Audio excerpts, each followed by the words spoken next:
Thanks, ladies and gentlemen. May I welcome you to our first information session in relation to the floods. I notice that Helen Dalton, our member, is here, and we've got some councillors from Murray River Council as well. Welcome, thanks for coming.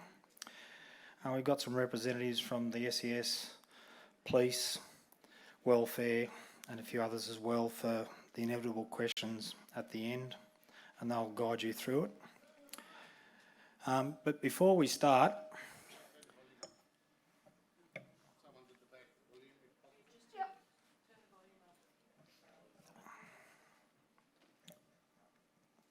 how's that? Okay, maybe I've got to get a bit closer to the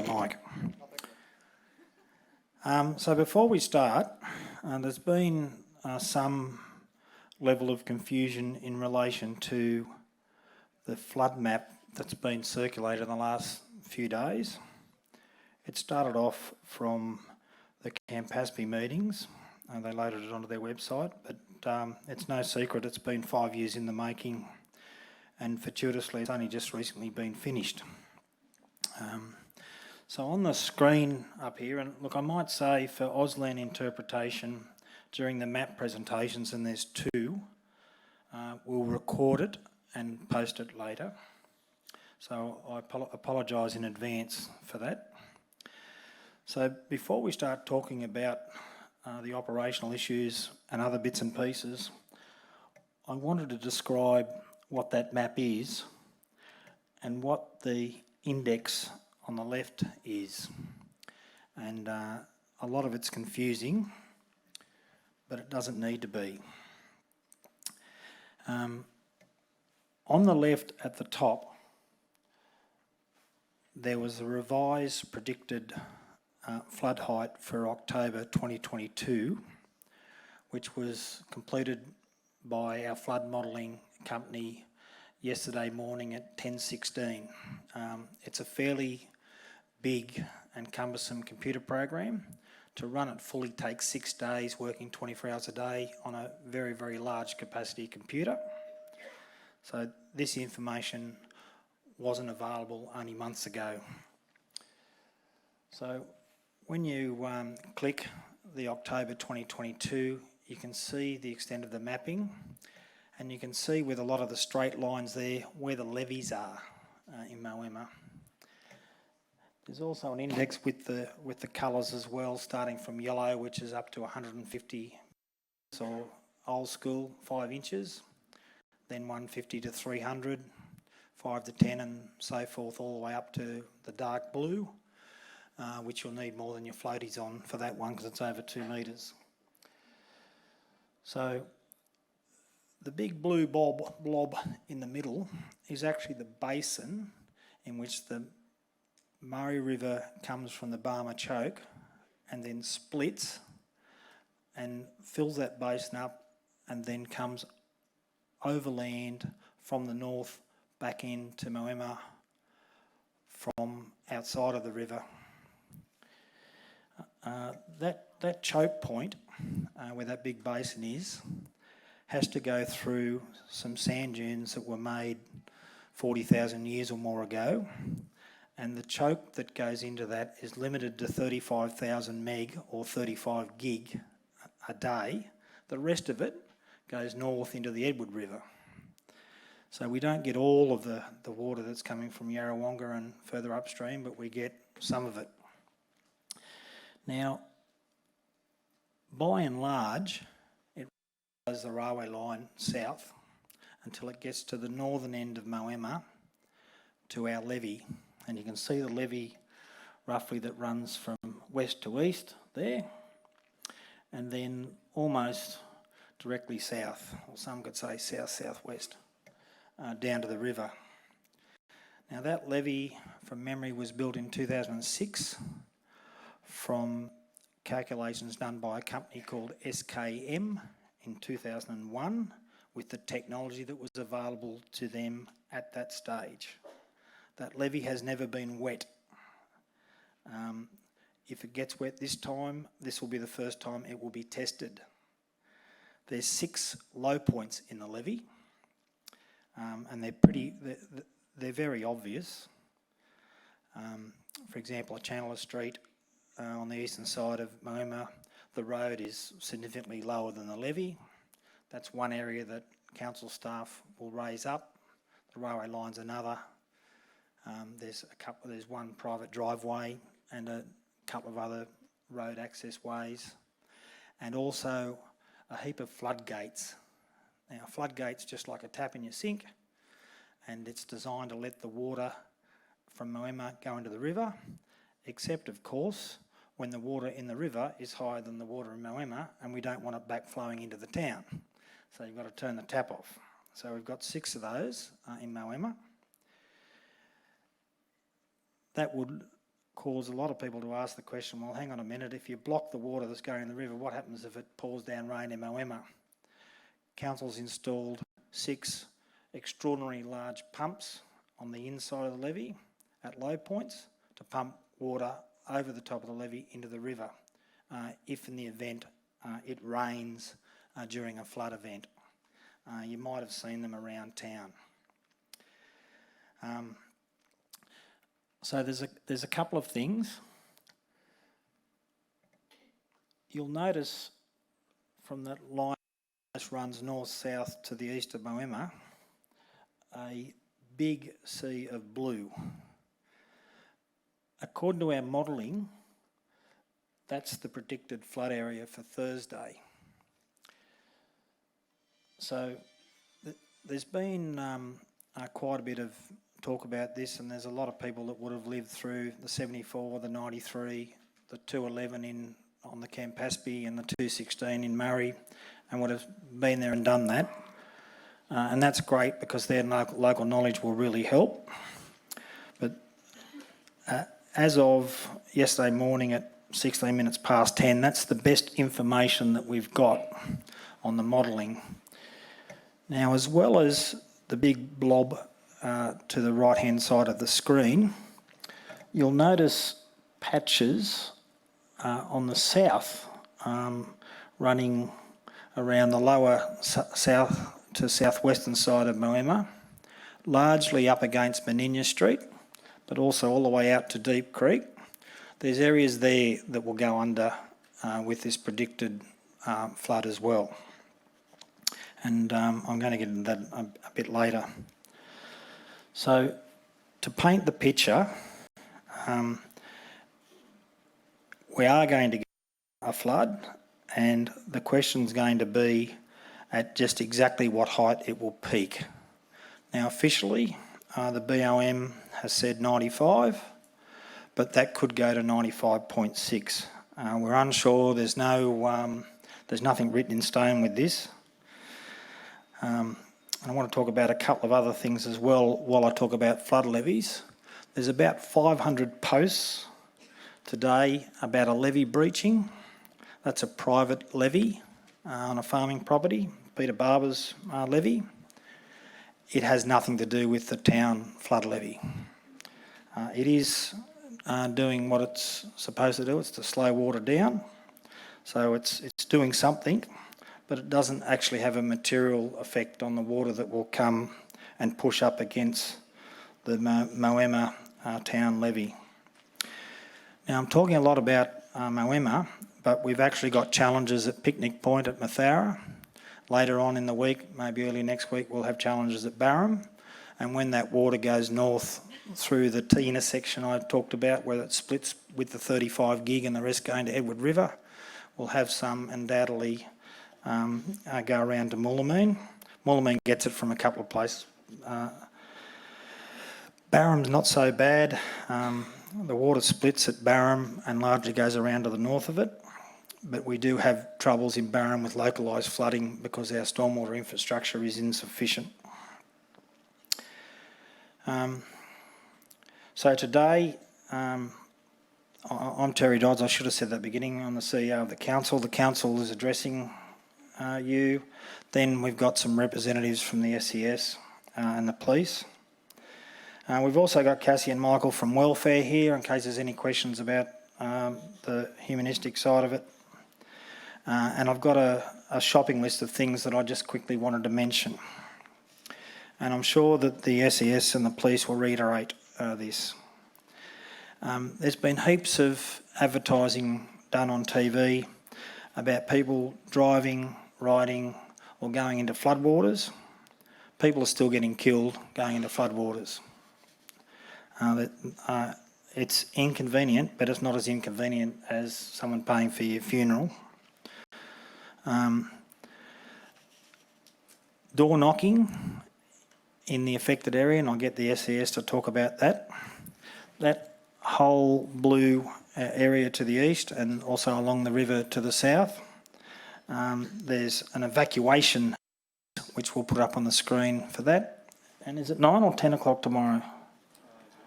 9. Those people in that area have to be evacuated by 9 o'clock tomorrow.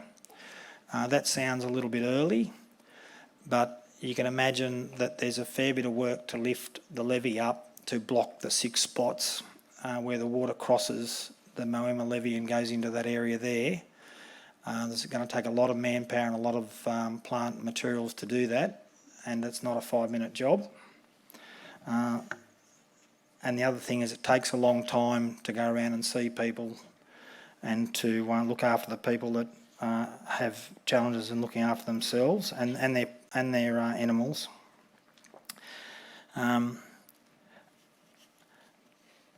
For those of you who, we go back to the index, Jack. For those, the flood, not the colours, the flood, the mass. Now, for those, some of you may have noticed that if you scroll down the bottom, Jack, there's the 1993 flood depth. There's the 2006 bottom. There's the 2011. But there's some numbers there that are quite small. The 1% means 1 in 100. It goes up from 1% to half, which is 1 in 200, and then even smaller to 1 in 500, which would be a monumental flood. I understand from a briefing I went to a couple of weeks ago that the last time Moama had a 1 in 100 was 1876, and 18, I think it was. And then 4 years later there was an even bigger one. Since then, dams have been built and more controls have been put on rivers, and the MIA scheme has been introduced as well. So although we're not expecting that, as Campaspe and Murray River councils and our state agencies went to the trouble of doing the flood study, we forecast as far forward and as a higher risk as we could mathematically contemplate doing, which is why we go up to the 1 in 500. At the top there, you'll see modified 20%, the third one down, and then modified 10%. So you've got a 1 in 20 annual exceedance, and then a 1 in 50 and a 1 in, the 2% is a 1 in 50, the 1% is a 1 in 100 annual exceedance probability. People used to call them 100-year floods. That's incorrect. It's the probability that they could happen now, not the number of years in between, because there's nothing saying that you can't have 2 1 in 50 AEPs 3 weeks apart, and then 5 1 in 5s 2 days apart. So they've changed that some years ago, but a lot of people still say 1 in 100 year or 1 in 50 year or 1 in 20 year. The revised, right at the top, has only been done in the last 24 hours based on the new information. So if any of you are that way inclined to go and click on the site and have a look, it's easy to remember. All you got to do is remember that it's the top one, without having to remember the nomenclature about what a 1% and a 0.5% is. We've got some housekeeping. The Moama pharmacies open tomorrow. The shopping centres have been closing. I know that Woolworths and Coles closed. Some of the service stations have closed as well. There was a problem with Marapna, is that how you pronounce it? Rupner. There was a problem with electricity this morning to our east. Tongala and Kyabram then ran out of fuel, and when they ran out of fuel, people headed west and started getting fuel from Echuca and Moama. And now Moama and Echuca, some service stations have run out of ULP, and there's a supply issue with that as well. There's some new rules in relation to traffic. The southbound lane has been closed on the new bridge. This is to discourage, well, it's actually a little bit more than discourage, this is to stop inter-regional travel. The southbound lane on the old bridge is open for local traffic only. So locals in Echuca and Moama that can cross the river do so on the old bridge. I understand from Mr Huggett that you'll have to prove that you're a local, but the idea is to keep the interstate and the intra-regional transport away from the place, because it's hard enough to look after the situation now as it is without other people that don't know the local area coming here and adding to our resource capability issue. We'll go to Hazard Watch in a minute. There's a couple of other websites that are worth looking at, but if you're sensible and staying home and looking after yourself, you won't need to go to Live Traffic New South Wales because you'll still be here. One of the websites is Live Traffic New South Wales. There's another website for cross-border communities, the Emergency Victoria website. They've got a very similar website to our hazardwatch.gov.au website, which we'll put up in the middle in a minute. There will be some people evacuated, and the evacuation point is the Moama Pavilion at 52 Paracuta Road. There will be people evacuated that have got animals, and we'll put the number up at the end, but there is a 1-800 number to ring for those who need animals homed while they're in the evacuation centre. The Murray River Council Community Transport is still operating for essential travel. Access for Moama is restricted. A lot of people might not know of the SES number for SES assistance. It's 132 500. I'll repeat that. I'll give everyone a chance to get their pens out.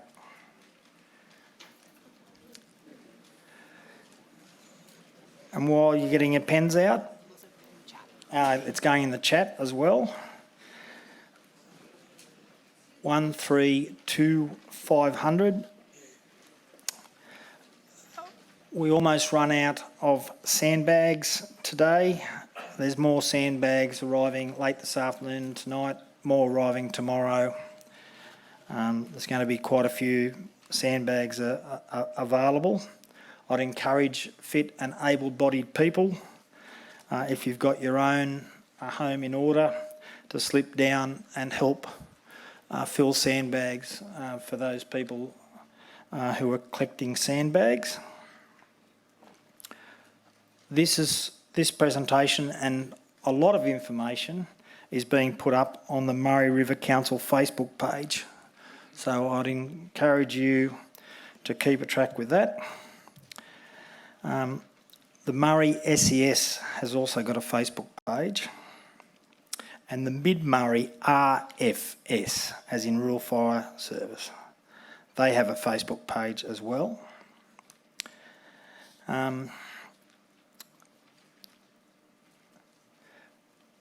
That's it from me, and I'll hand over now to the SES, to Scott or Ian, to say a bit more. Thank you.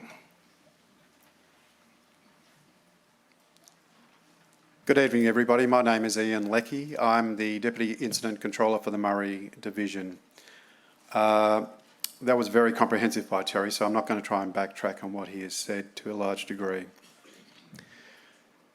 We can tell you right now that we ran out of sandbags down at Paracuta a little bit early this afternoon, but they are now back. So we've got a new supply down there at the moment.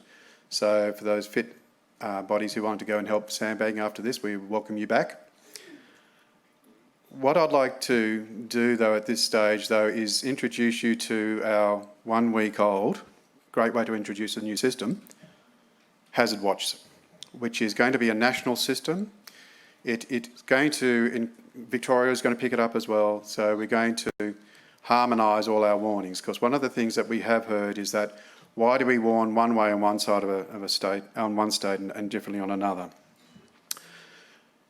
That's all going to be aligned fairly soon. But what I'd like to say right up front, with Murray River flooding from Albury, from the dam, all the way down to Wentworth, the one thing that both Victoria SES and New South Wales SES can consistently say is the effects of flooding are different on either side of the river. So what happens in one side of the river will not necessarily be mirrored on the other. And that can, and we acknowledge it, lead to some confusion when you can see an emergency alert go out for Echuca when they are having significant floods with the Campaspe. And over on our side of the patch, we were going up from yellow, which is advice, to watch and act, which is orange, and it seemed to be different from them. Well, the reason for that is because the effects are different and the timings are different. Hazard Watch uses the same warning protocols that the Rural Fire Service uses. We have gone away from saying basically minor, moderate and major, while that information will still be included in the bulletins. However, we will now be providing advice for localised, there's flooding in the area, we want you to pay attention to it and take normal, sensible precautions. Like the RFS, when we put out a watch and act, we are escalating our advice to the community that it is now becoming a far more significant and dangerous event. And we have 4 different kind of classifications in there. One of them being do not enter floodwaters, prepare to isolate, and I've got another 2 because it's 1 week old and I can't remember what they are. But we've also got prepare to evacuate and evacuate. And now when we're going to evacuate, all the information will be that is required for a community member to understand what we are asking them to do is contained in the bulletin, which is now, probably for the first time that you've ever seen it, included in the left-hand side of our website. So where do you find all this information? There's 2 sources. The New South Wales SES website, which is ses.nsw.gov.au, a typical type of government website, but also from a national level, we have the typical type of federal one, which is hazardwatch.gov.au. So there's 2 sources that are identical. If we could bring up one of the Moama ones, please. Low-lying areas around Moama, which is a watch and act. Just click on it. So now the advice from the SES is in one form over here that you can see. If you scroll down, you'll find that we try to provide the location. The location, then we go to the action statement that we want you to do, and also the advice level. So we're basically saying Moama, flooding, watch and act, and we're trying to give you, instead of dragging out all the sentences like I'm doing, we're trying to put it into short, sharp things that you can just understand is at this stage we want you to move away from the harm. An app is coming within the next 4 weeks or so, where you will then start becoming to where you are in your location as well. Very, very similar to the RFS's Fires Near Me. So that's not going to help you this week, but at this stage, we want you to come to the SES website. If you keep on scrolling down, please, Jack. So here we go. What are we expecting? So again, everyone wants to know what's going to happen. If we know fully what's going to happen, we'll put that information in there. What you need to do here is the list of advice that we have identified that is pertinent to you at this time. It is all fairly self-explanatory. Just go through it all and come down. So in our first hit out in Moama, we have 4 evacuation notices currently sitting on the SES website or Hazard Watch. It is for the low-lying areas and caravan parks that are on the right on the rivers at this stage. And you can see this for yourself on these systems. The advice or the actions that we are requiring for outside of the levee is to be evacuated from those areas by 9 o'clock tomorrow.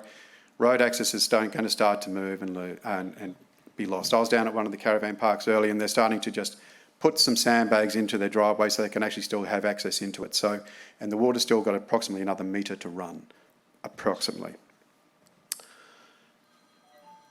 From that, that's our advice to the community, how we're going to do it. We will also be going through the media, so the ABC in particular, and if we have an emergency, we'll also use what's called the emergency alert system. That is that system that comes to your mobile phone or your landline and gives you a beautiful warning noise. Then we provide the information that we want you to do, which is basically going to be contained in these messages as well. Can I ask you to probably put a telephone number into your mobile phones and probably call it emergency alert? It's very simple. It's 444444444. Okay, it's all just a normal number of numbers that you see from a mobile phone, but they're all fours because it's all full information we're going to be giving to you. Put that into your system, put it on your phone, and when it comes up as emergency alert, please do not ever disregard an emergency alert. When we put out an emergency alert, that is our last card in the deck to say that we know something serious could affect your life or your property. So we want you to act on that immediately. But do not panic. When you get these things, do not panic. You can confirm the information on the websites if you have access to the internet. Take your time to prepare. To prepare, we want you to get all your possessions together that matter to you, that you need to take away. And by that we mean your essential documents, your medications, your scripts, anything that you are going to be required for a 3 to 5 day away from your property that is essential to your day-to-day activities, please get it together. Also, we call that a go bag or an emergency kit. So we want you to get one of those ready pretty well straight away. You should always have one of those, to be perfectly honest. The fire, all agencies recommend that everyone has an emergency kit, or you identify what is important to go in an emergency kit. When an emergency happens, a bit of advice, you lose a little bit of your concentration powers because you're focusing on what you've just been told. To prepare for an emergency is best done when you're not focusing on an emergency. So tonight, can I humbly request that you get your emergency kit together or identify what needs to go into it. That's you, and clothes. Next thing is, if you have pets, please start preparing to take them as well. Pets are very hard to look after when you're going to an evacuation centre or to family and friends. Have your food, their medications, their bowl, don't forget the bowl, their bedding and any type of equipment you need for a small animal. For large animals, you'll probably need assistance from local land services. The information to find local land services are provided in our bulletins and will be on the council website pages as well. You will find a harmonisation of information between the two sites, between New South Wales SES, the RFS I think as well is doing for us as well, and council. So we're not going to try and have multiple stories and different things. All information's being cleared through our joint public information at this stage, and it seems to be working quite well. From there, so if you get them, so we also have another thing about sandbags. Sandbags are a finite resource. They take a lot of effort to fill and they have to be laid properly.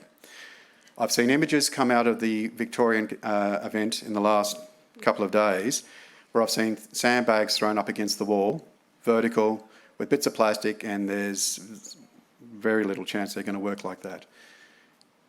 Sandbags need to be laid properly. They need to be laid flat and overlapping. So what we call it is keyed in. So you have one bag down and another one butts right up against it and you use your feet to kick it in together. But what do you sandbag is probably the best question to ask. Once you've got your sandbags and you've got them home, we want you to bag it, block it, lift it and leave. So bag it's obvious. We want sandbags to be used. Block it. Put a sandbag in your toilet cisterns and put it over any drains in the floor. That is the block it. My own property was backwashed in an event earlier this year, and it's not a pleasant situation having sewage come back up through your system. I should have taken my own advice. Please don't be like me. So bag it, block it, lift it. With the events down here, you can lift your possessions out of harm's way by taking them to the highest point possible in your property. So, lift it on top of the tables. Just move it up, identify everything, what you want to have, you want to take care of, and put it on your dining room tables and stack it up. I'm sure you have seen in other events around the world where people put it all on dining room tables or similar. Once you have completed your preparations for home, please leave. We will have information available to you to go to an evacuation centre, where it's going to be and what actions you can take to get there. Assistance is provided to people who require assistance through the SCS's number of 132 500. Remembering that we've got a community that's all going to be calling 132 500 at the same time. So, with assistance, please consult your relatives, your friends and your neighbours first, and also make sure that they all know that there's any advice that's going out is being shared. It might seem like I'm talking and harping on about it, but this is the thing that makes a difference in an emergency, is that we share and we work as a community, and I can tell you for what I've seen today, Moama is outstanding. The Bruce Smith, our commander here, we've changed names, has told me how in awe he was of how the community has come out to assist itself down at Paracuta with the sandbagging. So I'd like to thank you on behalf of the SES. From there, I might start handing over to our operations commander for this division, and he'll tell you a little bit more about what's actually happening in detail about sandbagging and protection measures. So this is Scott Richter. Good evening, everyone. So thanks Ian. So my name's Scott Richter from the New South Wales SES, and I'm currently the division commander. So effectively what that means is I'm responsible for the emergency service response. There's a lot of moving parts in these events, and a big part of it Ian's spoken about in terms of the public information, getting the community on board, getting council and all those other things working. My role is really the emergency response side of it. So you may have seen agencies out and about here in Moama. It's not just the SES, of course. We have all of our partner agencies being RFS, Fire and Rescue, VRA and a whole range of ones. For me, the colour doesn't matter. It's more important that we're actually getting those resources out to the community where they are needed. We have strategically placed assets around our division, and we're refocusing a lot of those into Moama, just to make sure we've got sufficient resources here to look after the community when they're needed. So happy to answer questions about what they may be if you need. In terms of sandbags, I know Ian just mentioned they are a hot commodity, and we're very, very aware of that, and we have worked very, very hard over the last couple of days to procure them from wherever we possibly can across the state. I think as we've been in this meeting, there's probably another 10,000 or so that have arrived over there at the public side at Paracuta, and more incoming. So I guess just some reassurance that they are continuing to income. We have also used some to do some critical infrastructure work with council, so things like protecting water pumps, sewer mains, reinforcing levees and those sorts of things. So a lot of our emergency service effort has been focused in on protecting critical assets, which in turn helps protect the community, because we're talking about water supplies and sewerage and the like. I'm happy. Do we want to go to questions for the SES?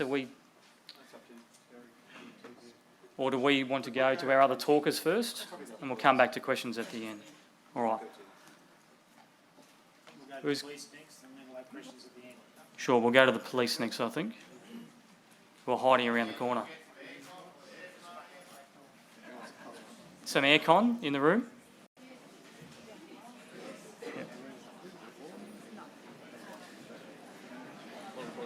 Very good. G'day, Paul Huggett's my name. So I'm the boss here at the police at Moama.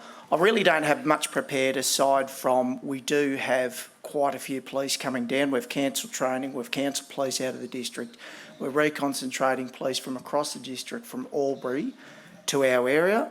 When you do have that flood advice, the suggestion is, as the SES, who is the lead agency, is to follow that advice to the T, secure your premises, and the police will be on the ground to make those patrols of the premises. Now, whether that means flooding does come in, whether that means we're in a boat, we've done it at Wagga, at North Wagga back in the 2011, 2012, 2016 floods when I got flooded a few times. So the police will be on the ground. Remain calm, follow that advice, don't drive through the floodwaters, and we'll get through it together. Possibly the main message is a lot of the volunteers that you're going to see coming to your door, knocking on the door in support of you are giving up their own time, coming from your own communities when perhaps their residence is at risk.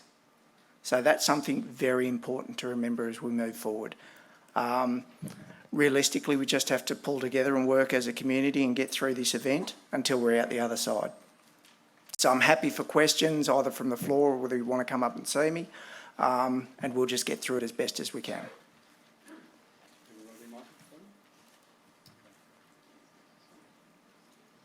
Geez, I'm scary. No, all good. Well, I'll be about for a little bit before I go, and we'll keep going. We're sort of going to be moving into 24/7 response. Okay, thank you.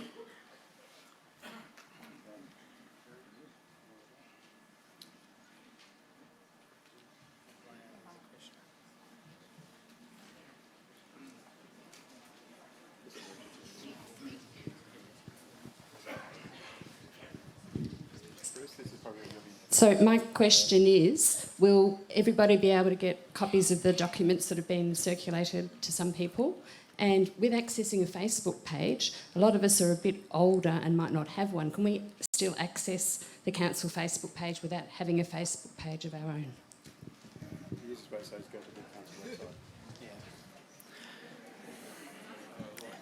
Yeah, so there was a question from the audience there about accessing Facebook if you're not familiar with it, and if you haven't got Facebook, how do you access the information? And I'll hand over to Zoe, our social media expert. So, hi everyone, my name is Zoe. I'm the Communications and Community Engagement Manager for Murray River Council. In relation to the question, yes, you can access the information via our Facebook page without a Facebook account. If you actually go to the Murray River Council website, there's a link at the top of the banner which will take you directly through to the Facebook feed as well. Does that help?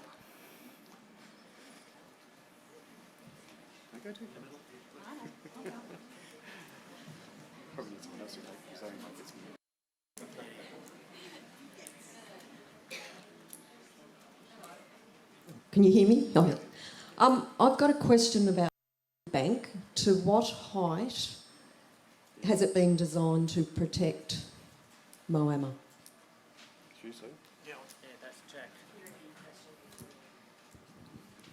Yeah, so I'm Jack, Director of Infrastructure at Murray River Council. Thanks for that. So that was questioning the height of the levee bank. So the levee bank's been built to protect a 1 in 100 year event with a bit of freeboard on top. So the highest number that we've heard today predicted is around that 1 in 100 year event. So we're still adamant that the height of the levee bank is correct and we'll manage through this event.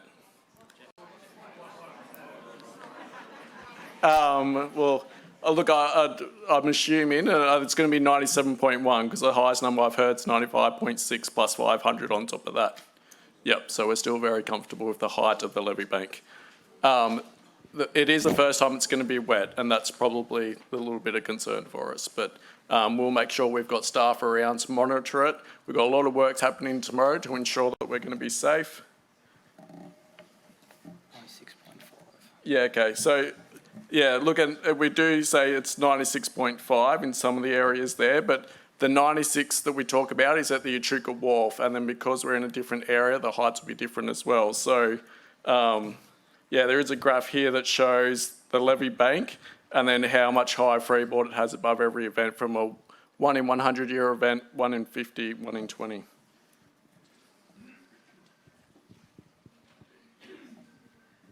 So it's about 0.6 of a metre. Yeah, so there we go. So 0.6, even above the current predicted level to what the levee bank will be once we have everything in place at Chandler Street and the 4 floodgates, and then we'll be protected. Yep, thank you.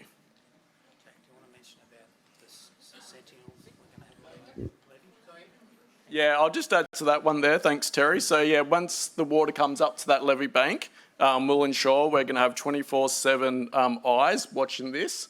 So if we ever see any movement of the levee bank, whether it be 2 a.m. or 2 p.m, we'll have staff or people that's watching it, walking it. We'll have material and plant in place so that if anything does happen, we can start to act to it straight away. We can call a 000 number.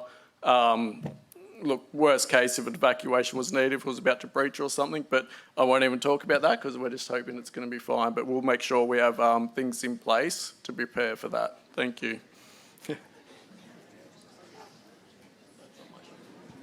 Yeah, hi. I'm Scott McKenzie. I'm principal here at the public school at Moama. Just wanting some personal advice, really, or professional advice. What do you think, the SES, what do you guys think about having the school operational tomorrow?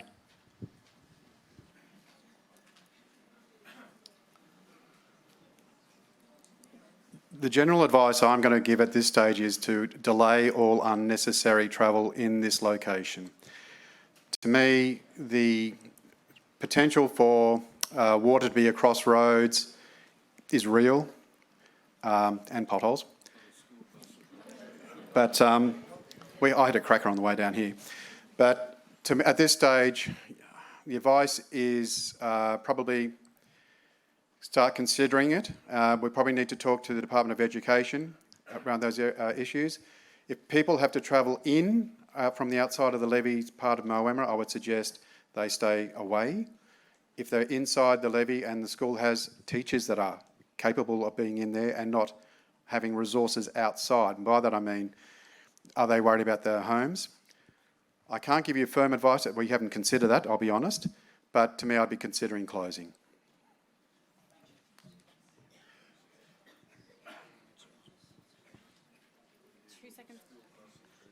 Just in relation to two questions that we've had online. One is in relation to Barham. Yes, we will be providing further information to Barham when we get past the next couple of days, because at the moment our focus is really around Moama, but we are aware of Barham and we have things happening in place already there as well.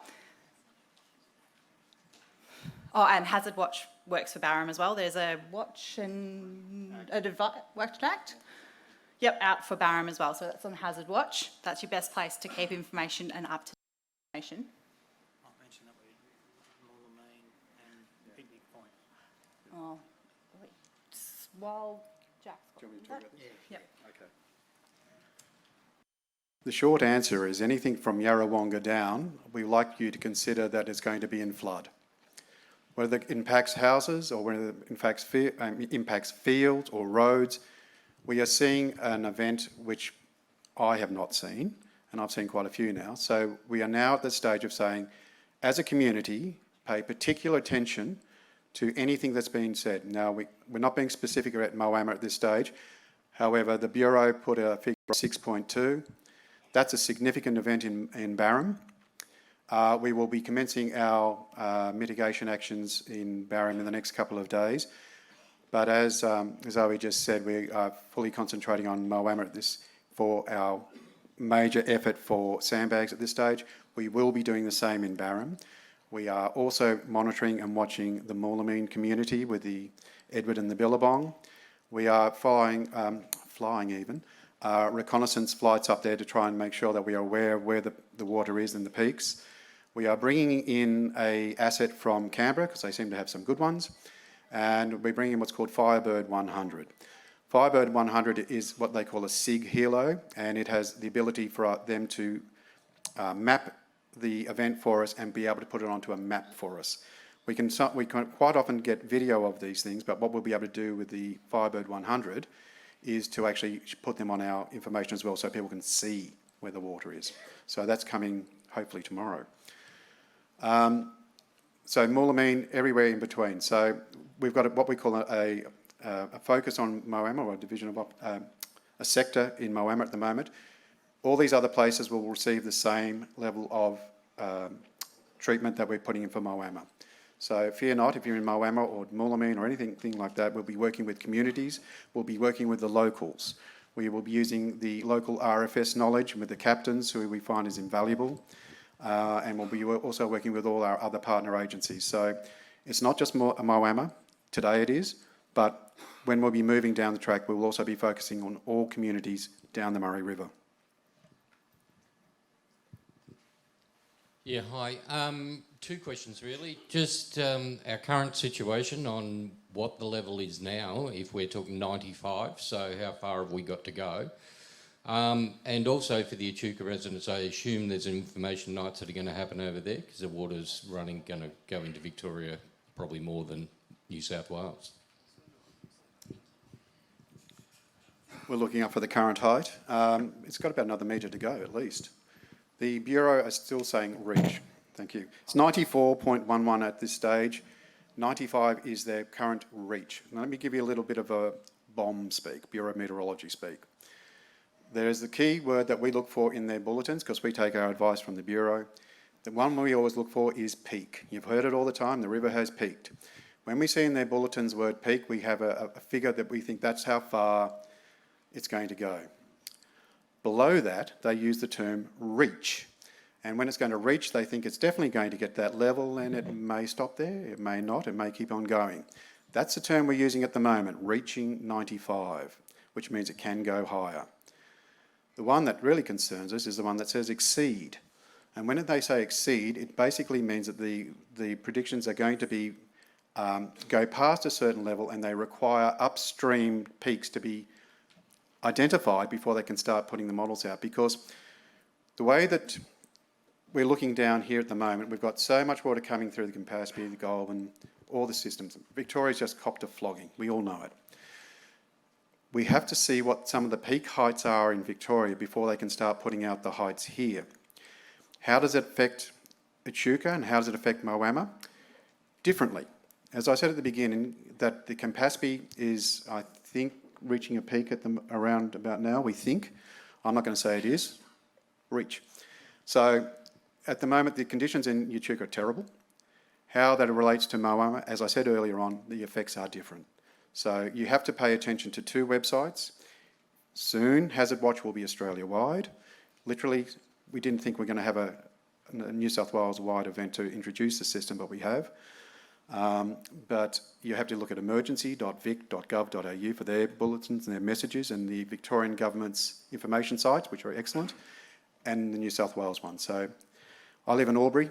I know what it's like to be in a border community, so it's just a reality of life that we look at New South and Vic. Hello again. I'm a visitor to this area, so I don't know it well. I have elderly parents in the Jacana Green retirement village. Should I try and take them north? Should they stay put? Or what would you advise? Can you say where you are, please? And not that it affects the answer too much, but...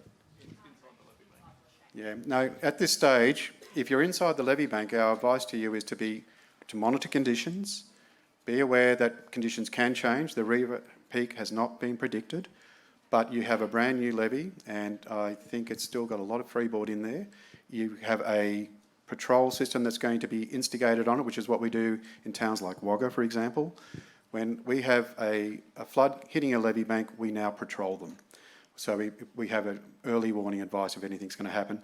It's not going to get to the overtopping mark. My advice at this stage is to remain informed of what the situation is. You will have to start paying attention to your radio stations for information and also to monitor the websites. That is one of the problems that we have with an event like this, is that you have to look at our websites a lot more often. So that's my advice.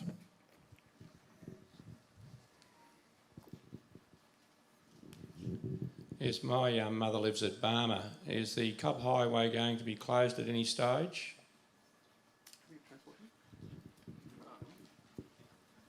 Yeah, look, I'll talk to that one, but no, certainly not. Even in a 100-year event, the Cobb Highway will not close, will not ever be breached, so very comfortable to get to Barmer. Once you get through Barmer, though, I believe some roads certainly will be impacted in Victoria from what I see from our modelling. Thank you. If we do opt to evacuate, where would you recommend we go? We recommend you to go to our evacuation centre, which has been set at 52 Paracuto Road, which is your... Next to the council chambers. Yeah, next to the council chambers. The football stadium. Yeah, the stadium. That's the evacuation centre here. We're identifying alternates if required, but that's where we ask you to go in the first instance.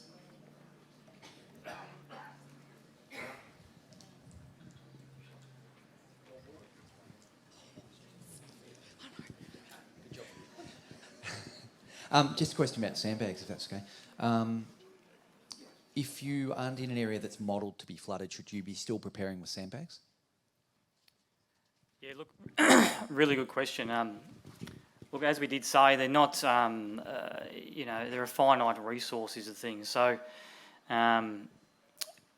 it probably is a bit hard to answer each individual question about where you live and whether you will be impacted.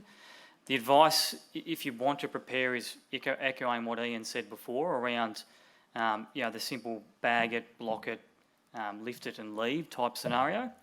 But it's a bit difficult to answer in every single person's house if they're outside the footprint. That's a very, very good guide. Preparing for something that's slightly different to that is probably a pretty good idea as well. What we honestly can't achieve though is sandbag islands around every single property is the thing. We just can't resource that. I think the community who's been down at the sandbagging point would have already seen it's a lot of effort to fill lots and lots of sandbags. So we do as a community need to use them where they're going to give us the best effect for the entire community. But I'm happy to chat one-on-one afterwards as well, and we can really sit down and have a really good look, and we'll share what we know and try and make a bit of a plan if you like. Yeah, thanks. Yeah, just a quick one. When is expected that the peak will be? Late this week, Thursday, Friday? Have we got any idea of that? At the moment, the best source of that information is through the Bureau of Meteorology's website. So they'll have a warnings banner right on their landing page. You click that and it'll take you to the various states. So you would find the New South Wales. It's very, very easy to navigate. And it'll give you the most recent update. Today, for example, it's been updated twice. At this stage, we think the reach, not necessarily peak, is Wednesday. But the water is already impacting areas is the thing. So the thing for people to remember is not to park Wednesday in your head as the day to do things. It's happening now in a lot of our low-lying areas is the thing. Thanks. Yeah, I'd just like to understand the possible effect at the Goulburn. We hear a lot of talk about that the Goulburn will have a major effect on this area. Do you have any figures on where the Goulburn's sitting, where it's expected to peak, and what that possible effect could be on us here? Not entirely. We know that they're forecasting around 12.2 metres at Shepparton on the Goulburn River. I'll be honest, I'd have to check the exact estimated peak for there. I don't believe it has peaked yet.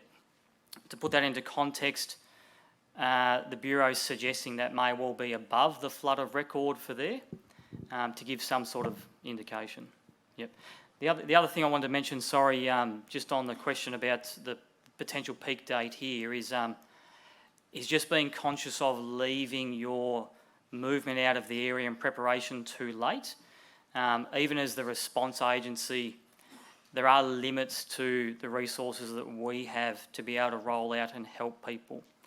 So local access roads may well close well before people's homes or farms become inundated. So it is very challenging and sometimes quite unsafe for us to go into those areas to help people. So please just keep that in mind as well. Sorry, did that answer your question? Yeah.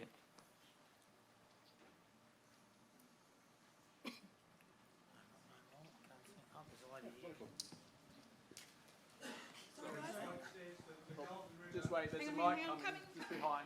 Yep.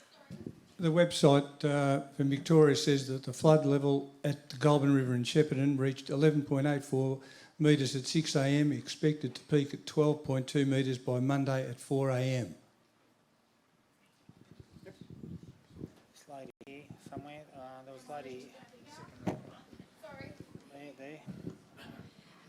I live outside the levee area and lived through the 1993 flood, and so I'm very aware of how high it came. Just curious to know how much higher this is going to be in the same area.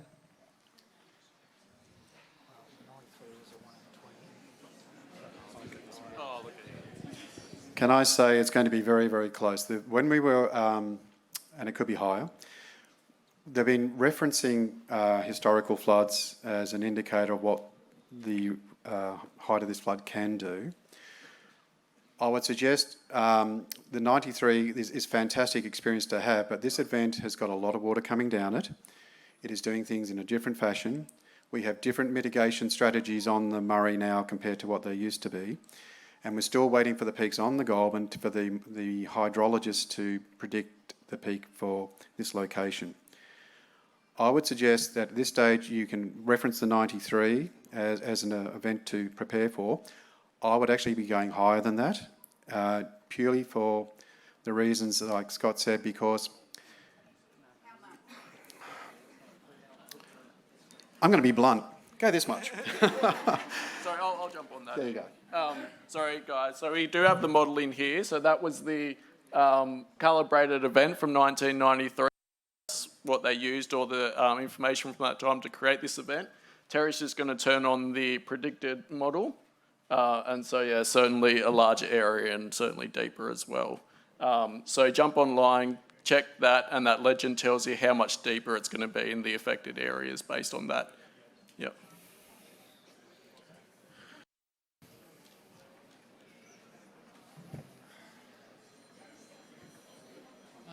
Just, can you point out some landmarks that I can't really understand the map? Yeah, absolutely.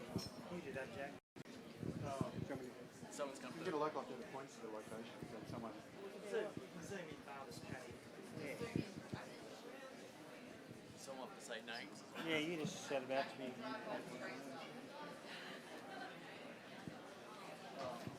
We'll start from. Say the rollway. Yeah, we'll start from down here. Work your way.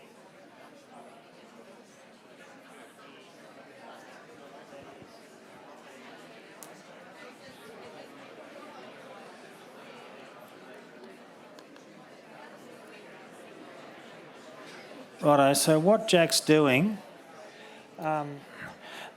when you click on the website, you'll notice there's 3 little dots to the right-hand side of where the numbers are. So if you click on the website and click the top one, which is dated October 2022, and you click the 3 little dots, up will come another legend which will have transparency in it. You can slide the bar from the right to the left and left to the right, and you can make it more or less opaque. So you can basically see through the floodwater and get a better idea of where you are. So Jack, do you want to just slide the bar backwards and forwards and we can talk to that? So there, that's with it sort of 70% transparent. If you go back to the left, you'll see the depth. So back to the left, Jack. Slide the transparency bar back to the left and show them how to work it. Yep. So when Jack slides the transparency bar, that then reverts to the colours, yellow being shallow, green being a bit deeper, which is 150 to 300, light blue, half a metre to a metre, and dark blue over 2 metres.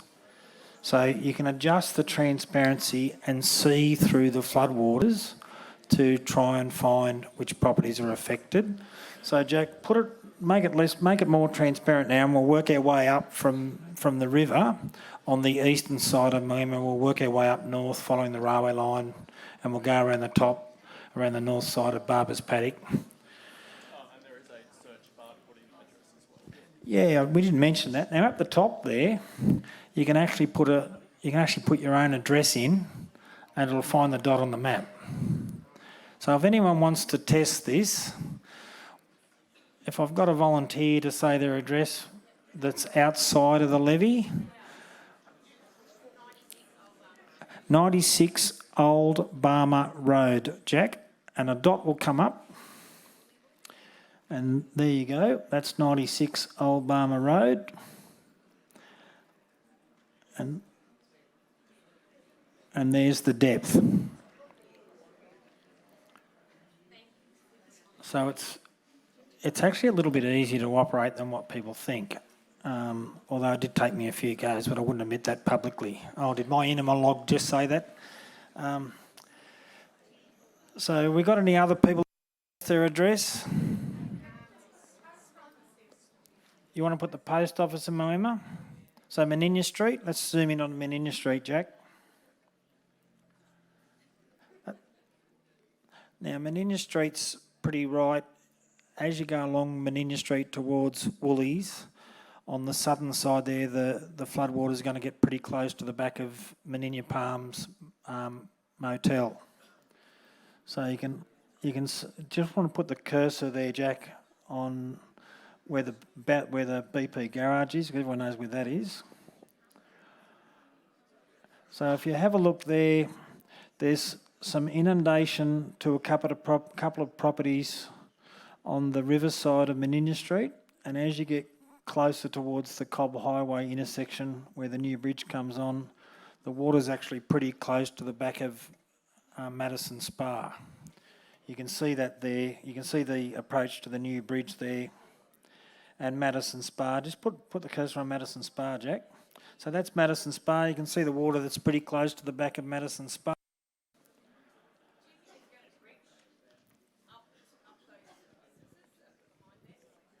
Well, the closest spot there is near the physio, I think, Jack. About there. Zoom in as far as... Is that as far as we can go, zooming in? Yeah, that's as far as we can zoom in. The pixels are 5 square metre pixels. So they're not that granular. So that's the best we can do, which is why all the flood looks like it's neat tiles. I can assure you the flood water is not going to be square. But our pixels are square, so they're within plus or minus 2.5 metres, which explains all the sharp edges. Has anyone got an address outside the levee they want to check? 135 Marule Road, Moama.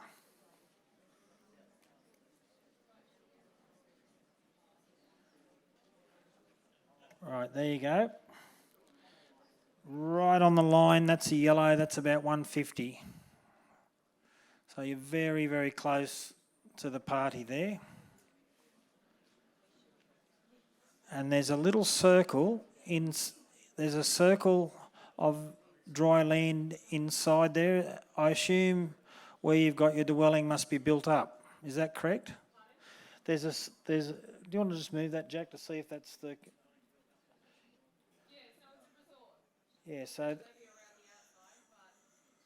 so you can actually see where the water's been displaced there. So the modelling has taken into consideration the shape of that land inside the resort.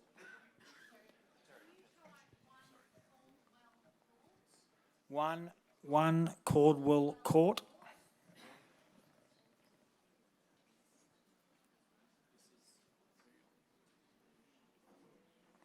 That's Kooyong Park.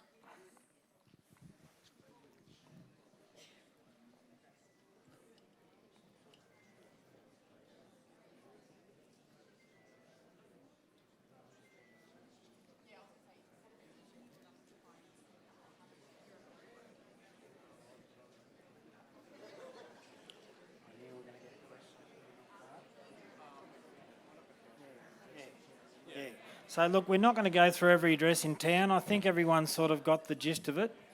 The bottom line is that if you're on the outside of the levee, particularly if you're against the river on East Moama, there's an evacuation alert. The SES will be doing door knocks tomorrow. And look, I thank the bowling club before everyone goes. The bowling club's been really, really cooperative. They've done an enormously quick setup here, both with the IT and with the seats. And without them, we would have had to go to a lesser venue. So round of applause for the bowling club. Thank you, everyone. Now, there'll be a few of us hanging around. If anyone wants to ask a question that they're embarrassed about in front of the crowd, just come on up and introduce yourselves. Thank you. Yes. Attention, please, just for a moment. Just with regard to the schools, I haven't got total confirmation from the Minister yet with regard to whether the schools will be closed. But for those that can't make it to school, those doing the HSC, there will be a provision called illness and misadventure. And of course, if they can't do the HSC, then they'll average or look at their assessments for the past 2 years. So I'm just waiting on Sarah Mitchell, the Minister, to actually say whether the schools will be shut or not. She hasn't yet responded. I guess she doesn't know as yet. But don't worry, if you've got any Year 12 students who can't make the exams, there's that provision. Thank you.